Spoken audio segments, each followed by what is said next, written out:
How many other offers did you turn down to go to YT? Quite a few, quite a few, and like even bigger ones. Like I could have gone for more money last year, but decided to go for a long-term contract. YT Industries, the bike company, is insolvent. They are shutting their doors. There's people left without bikes, there's people out of pocket, and it's just a bad time all around. But the YT mob, they're still limping along, and the racers are getting some amazing results. But there's rumours about the team folding, about people not getting paid, about riders clearing off to race for different teams. And with these rumours, there's no smoke without fire. So we found the riders, we found some who were willing to tell us what was happening, and now we can find out what is going on with the YT mob. I've kind of been there and I've seen each stage of the YT mob, you could say, for the last few years. At the end of last year, obviously I had a lot of offers after me getting a World Cup win in 23 and kind of doing a podium and being more of slowly making my way to being a more consistent top 10 rider last year. I could have gone to places where I would have made more money, let's say, but I wanted to stay to the team that I got on with everyone, and I also wanted to show some loyalty for them being able to bring me from the old YT mob through the transition year and to the new YT mob. I wanted to just hang in there and show some loyalty. Hi, I'm Gunnar and I'm the team manager of the YT Mob. YT Mob is a department of the sports marketing at YT Industries, so we are fully part of the YT Industries entity in Germany. To be honest, I was super confident. I signed for 4 years with the team as well. So for me, it was a bit like, hopefully this is the team I'm going to stay here for a long time. I obviously got into YT through Eric Ermish, on Team Racing Dudes program, which later on got to be called YT Racing Dudes, when we were the World Cup team, I think in 2022. And then YT started the mob again, and from 2023 onwards, and they were looking for a Lions coach in 2024. And yeah, Eric and Gunnar actually suggested me for that position, and that's how I got into the mob. For me, it was an interesting journey, having this job for 3 years. Starting from scratch and building this up with YT. So it's very unfortunate and very, very sad to see how this has happened. But how the industry is currently looking like, it's not a very strong position, and it was definitely not on purpose. At first it was just whispers, small changes, little signs. Then came the announcement. But when did the staff and riders truly know? To be fair, like already on the beginning of the season, I thought like something's a bit weird, because Austin and the other riders are telling me like, oh, this was like the past and now it's changing. Like we're saving money there, saving money there. I was like, doesn't sound too good. And yeah, literally on the 15th of July when everything came out, I got the news as well. So same time as the public. The first half of the season for me went pretty strong. I was sitting in 4th in the overall after Andorra. We had some good top 10s, second at the first race, so everything was good. Then we went into the summer break, and it was just before the Irish National Champs. I was actually just at home, and I got a phone call from the team manager Gunnar saying, have you seen the news? And it was already public on Pinkbike that what was going on with the brand of being into self-administration. So I actually hadn't heard anything. So after Andorra, the news dropped that YT was going into this whole restructure, and no one actually knew what was going on, and no one was getting paid yet, and that whole scenario. And then not too long ago, we obviously got word that YT was going to go into insolvency. Well, we got the first information coming straight from Andorra race, got an invite of an all-hands meeting within YT, where we got then the clarification of a legal self-administrated restructuring process within the entity in Germany. It was the same date when the public announcement was sent out. Behind the scenes, another reality was setting in. Promises, contracts, expectations. But were people actually being paid for their work? I wanted the podium, and for me, I wasn't going to represent a brand that wasn't paying me to go onto the podium. I was much happier wearing my own gear. That I actually bought that jersey less than an hour before going up, because I had a package meant to arrive and I bought it in the bike shop before going up, and the sleeve wasn't even sewed, it was safety pinned on. So, and for me, I was 10 times happier wearing my own gear that I bought to do a good result than something else. Yeah, I'm basically paying for everything on my own here. Are you paying for your mechanic? Right now the team is paying for him. So yeah, we're gonna still talk about it the next 2 weeks. If maybe I need to support that side as well, or how we're gonna figure it out. I think it's a lot of things are still a bit uncertain.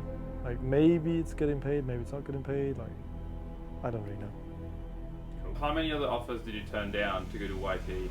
Quite a few, and like even bigger ones. Like I could have gone for more money last year, but decided to go for a long-term contract.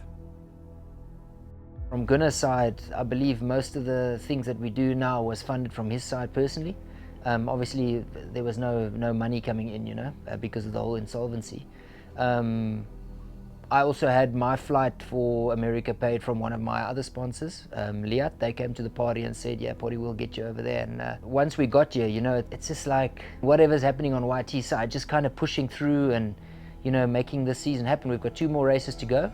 We've got our plan for how we're finishing the season and finishing it strong and holding our heads high, you know. With this restructuring, we came in a situation where we legally being overwatched of our expenses and running with the liquidity we gained over this 3 months, with saving the payments which are funded by the government.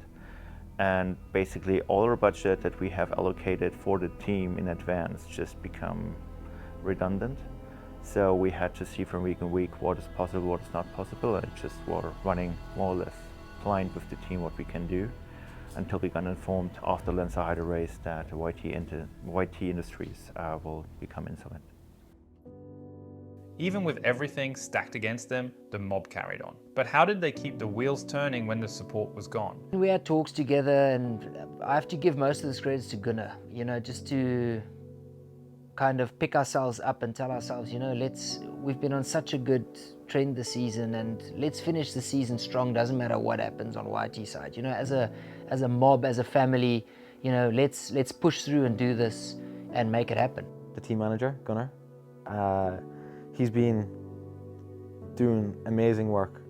Without him, none of the riders would have been at the last few races, and we definitely wouldn't be at these ones. So he's been reaching into his own pockets and making sure that the riders get here, which is something that he didn't have to do, but I think just his passion and everything for the riders and for being the role of his job, he's made sure to get us here, even if it's cost him a lot of his own money. To be fair, the support is literally nearly the exact same. We don't have a physio anymore, but that's because she's pregnant. So all the mechanics still came out, line coach came out. Don't know if they're getting paid or not, but they still support us, which is insane. And yeah, we're gonna pay it out of our own pocket. Some sponsors coming in, obviously like with me, like Schladming, Bell, 100%, they still support me, and with the money coming in from those sponsors, it's helping me. But yeah, it's definitely not ideal. When we received information from me, there was no doubt that the athletes have to finish off the season. I mean, that's their job. They will be till the last race in Monster N, and I don't want to leave them hanging, and luckily the team as well. So we stay together and we try to go till Monster N and finishing off the season as strong as we came back after all that, the problems secured after Andorra. And I think this is what we have proven, that the team is still the team, and we're still here, and nothing has changed within the team except no money, right? So, yeah. Now, with the team's future uncertain, the question becomes clear. What comes next for the YT mob and those who carried its name? I think both of us, like all the riders, luckily have been doing good this year, so at least there's opportunities for us to find new rides and everything, if that's what it comes to, which right now, it's obviously, there's going to be more information coming out soon, obviously in the next few months. We're going to stay riding the YT bike. I'm going to wear my gear that I wore in Lenzerheide, just because that's the gear that I just felt really good wearing that gear, so I'm just going to keep wearing it. But who knows what's going to happen for us all in the next few months. I broke my ankle in December, which not many people know, I still think. And then the last race before the summer break was Andorra, like my most hated track. Literally, I hate that track. and I got 7th, I think. So I was super stoked, like literally 7th in Andorra is like a win for me. Summer break, the whole YT insolvency coming in, which obviously it's not the best thing to have in your mind as a rider, but also with the past I've already learned to deal with stuff like this. So I could leave it on the side of the track, I think. And then the good tracks came in, like Léger is my favorite track. So I got a podium there. Chambéry, I got the Euro Champs title last year. End of the season, to be honest, I want to finish it strong. I still want to chase the win. Haven't won this year, so would be sick to end it on a high. Maybe a team of the day would be sick, you know, like just give it back to the crew, because the crew was still putting in all the effort on the last couple of races. And for next year, I got some good plans. Like, things are looking good.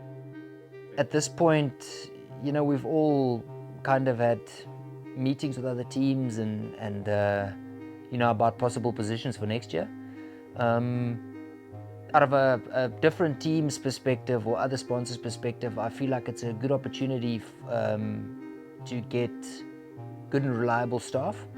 I mean, that's the way I would see it, because this is something that had an external factor that's ending the team. You know what? It's not like someone did a bad job or, you know, whatever the case might be. Yeah, so I think at this stage, it's hard to say. I think most of those decisions probably only may be made after months and you know, after the season's done and everyone starts preparing for next year. For us as a team, we came in a very, very situation actually. UCI has changed their regulations this year, so the team registration process is pulled forward from usually in January to November. And now as well, becoming UCI World Series teams, it's not a value again now on the riders' points, it comes to the team points. And yeah, after a conversation with UCI, the team points belongs to the team and the paying agent, and as long as the paying agent remains the same, the points will stick with the team, as this may not be feasible with YT becoming insolvent. The paying agent will change and no one can get the teams transferred over. So this point will just go in the bin? Exactly, the points will go into the bin. YT will restart and will reform, and I think at some point they're still believing in racing. But yeah, at the minute we just have to fold and we have to stop, and it's the right decision, the right choice to let everyone go. And yeah, hopefully everyone will find something good. Thank you very much to all the members of the YT mob for answering our questions and being so candid with those answers. Really genuinely impressed at how you've all managed to band together and keep things going. Hopefully, end of the season goes really well for you. We put this video together quite last minute, so if you've missed anything, ask some questions in the comments. We'll see if we can find the answers for you. Enjoy the race. I know I will. This is going to be good. Go watch Up to Speed if you haven't, and the track walk we're going. It's good. It's good.